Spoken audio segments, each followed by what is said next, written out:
সুশাসনের এই ত্রিপুরার রাজ্যে আবারও একটি কলঙ্কজনক ঘটনা ঘটাল দুষ্কৃতিকারীরা, যা এক পরিবারের বাড়িতে ঢুকে সমস্ত কিছু ভাঙচুর করে লুটপাট চালিয়ে উল্টো নেশা কারবারি বলে ফাঁসিয়ে দেওয়ার চেষ্টায় ব্যস্ত শাসক দল নেতা নামধারী দুষ্কৃতিকারীরা। ঘটনা বিশালগড় বিধানসভার অন্তর্গত পশ্চিম লক্ষ্মীবিল এলাকায়। জানা গেছে গত 21শে এপ্রিল জসিমউদ্দিনের বাড়িতে এলাকার কিছু নেতা নামধারী আক্তার হোসেন, আবুল খায়ের, কবির হোসেন, ছোটন মিয়া, ফেরদৌস মিয়া সহ বেশ কিছু দুষ্কৃতিকারীরা মদ পান করে নেশাগ্রস্ত অবস্থায় রাতের অন্ধকারে প্রবেশ করে ওনার মারুতি গাড়ি, বাইক এবং ঘরের সমস্ত আসবাবপত্র ভাঙচুর করে ঘরে থাকা নগদ টাকা এবং স্বর্ণালঙ্কার লুটপাট চালায়। কিন্তু এই দুষ্কৃতিকারীরা আইনি বেড়াজাল থেকে রক্ষা পেতে উল্টো জসিমউদ্দিনকে নেশা কারবারি বলে বিশালগড় থানার পুলিশের হাতে তুলে দিয়েছিল। কিন্তু দুষ্কৃতিকারীরা পুলিশকে কিঞ্চিত মাত্র নেশা সামগ্রী দেখাতে পারেনি পুলিশকে। পরে এই দুষ্কৃতিকারীদের হাত থেকে জসিমউদ্দিনকে রক্ষা করতে তাকে থানায় নিয়ে যাওয়া হয় এবং ঘটনার পরদিন তাকে ছেড়ে দেওয়া হয়। দুষ্কৃতিকারীদের পক্ষ থেকে জসিমউদ্দিন সহ ওনার পরিবারকে হুমকি দেওয়া হয় এলাকা ছাড়ার জন্য। পরে জসিমউদ্দিন সহ ওনার পরিবারের নিজেদের প্রাণ বাঁচাতে বিশালগড় ছেড়ে বিশ্রামগঞ্জে তাদের এক নিকটাত্মীয়ের বাড়িতে আশ্রয় নেয়। অবশেষে জসিমউদ্দিন শুক্রবার সুবিচার পেতে ত্রিপুরা হাইকোর্টের দ্বারস্থ হয় এবং দুষ্কৃতিকারীদের বিরুদ্ধে ডাকাতি এবং লুটপাটের অভিযোগ এনে মামলা দায়ের করেন। শনিবার জসিমউদ্দিন সহ ওনার স্ত্রী সংবাদ মাধ্যমের দ্বারস্থ হয়ে তাদের পরিবারের সাথে ঘটে যাওয়া গোটা ঘটনাটি বিস্তারিতভাবে তুলে ধরতে গিয়ে জানিয়েছেন, যারা প্রকৃতভাবে বিজেপি করেন তারা কোনোদিনও এই ধরনের ঘটনা ঘটাতে পারে না এবং তারা বিশ্বাস করেন বিজেপি কখনো এই ধরনের কার্যকলাপ প্রশ্রয় দেয় না। তাই তারা মুখ্যমন্ত্রীর কাছে জানিয়েছেন দুষ্কৃতিকারীদের বিরুদ্ধে দলগত এবং প্রশাসনিকভাবে যেন কঠোর পদক্ষেপ গ্রহণ করা হয়।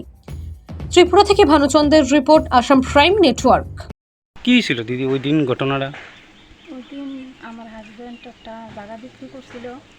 বিক্রি করার পর একটা লোক বলতে ছোট্টু মিয়া নামে একজন লোক দেখছিল, যে লেনদেন করছিল, যে এটা দেখছিল। দেখার পরে তারা যে গ্রুপের লোক আছে সবাই নিয়ে আইয়া আমার বাড়িতে আক্রমণ করছে, টাকাটা নিয়ে যাওয়ানোর লেগে। টাকাটা তো নিচে সাথে আমার বাড়ি ঘর ভাঙচুর করছে, আমার ঘরের জিনিসপত্র যা কিছু আছে সব ভাঙচুর করছে, আমার গাড়ি প্লাস আমার গাড়ি ভাঙচুর করছে, বাইক ভাঙচুর করছে। আমি যে ঘরে যেয়ে আমার বাচ্চা দিলে নিয়ে একবেলা রান্না করে খামু, একটা গ্লাস জল খামু, এই ব্যবস্থাটাও তারা রাখছে না। যা কিছু আসছিল যাবতীয় সব ভাঙচুর করছে। আমার মাইয়ার জিনিস আসছিল, জিনিস চুরি এদিয়েও লয়ে গেছে গা, টাকাটুকু নিছে। আরও নিচে আমার মাইয়ার একটা গলার চেইন, আমার ছেলের একটা গলার চেইন, তারপরে আমার মায়ের 2 জোড়া হাতের চুড়ি। কারা করছে ঘটনাটা? কারা করছে বলতে তারা আমরা গ্রামের লোকই, আমরা আশেপাশের লোকই তারা করছে। নাম কি তারা? তারা আইসে মনে করেন 30-40 জন আইসে, এর থেকে 5-6 জন বেশি অন্য অন্য লোকরা দাঁড়াইয়া ছিল। 5-6 জন লোক আসলো, তারা আমরা ঘরের পাশেই তারা করছে। আচ্ছা, তার নামটা কি এমনি জানেন? একজন হচ্ছে আক্তার হোসেন, তারপরে ফেরদৌস মিয়া, ছোটন মিয়া, কবির হোসেন, তারপরে আবুল খায়ের। তারা কি করে এমনিতে? তারা এমনি তো শুনছি তারা নাকি বিজেপির কি পদে আছে আমি সঠিক জানি না, কিন্তু তারা যে কাজটা করছে বিজেপি এমন কাজ করে আমি কোনো সময় শুনছি না, আর এমন কাজ বিজেপির করতে পারে না। আচ্ছা আচ্ছা, তারা করছে। তো এই বিষয়টা মানে এলাকা থেকে আরেকটা কথা মানে ওই দিন শোনা গেছিল আপনার হাজবেন্ড নাকি একজন নেশা ব্যবসায়ী।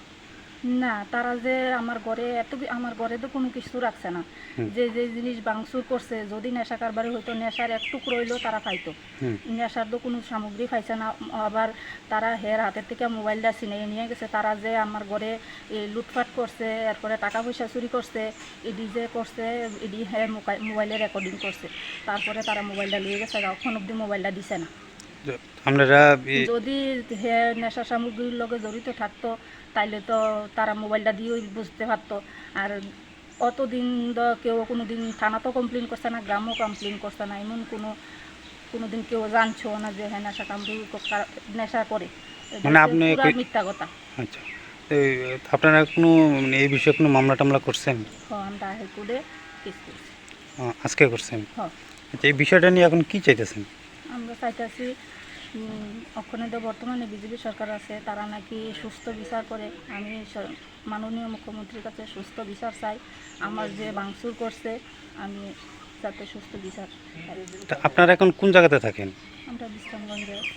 তারা তারা আমাদের বাড়িতে ঢুকতে দিতে মানুষের কাছে বাড়ি ছাড়া হয়ে বলাবলি- আছে। হ্যাঁ বলা বলি করে। বাড়িতে গেলে বাড়িতে গেলে আমার বাচ্চা আছে 2জন, তারা কইতাছে বলে কাইটা লাগবে।